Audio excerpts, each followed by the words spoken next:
আম chicken করব, তার জন্য কাঁচা আম চাই। আমগুলোকে ভালো করে মিক্সিতে পিষে নেব।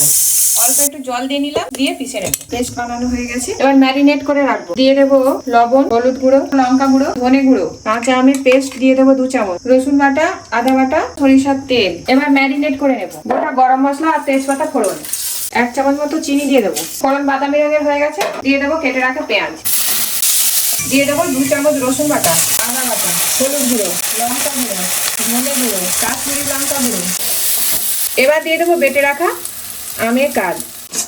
মশলা কষানো একদম রেডি। এবার দিয়ে দেবো ম্যারিনেট করে রাখা চিকেন। মাংস থেকে একদম তেল ছেড়ে দিয়েছে, এবার দিয়ে দেবো জল। ঝোল ফুটতে শুরু করেছে, এর মধ্যে দিয়ে দেবো ভেজে রাখা আলু। চাপা দিয়ে সেদ্ধ করে নেব।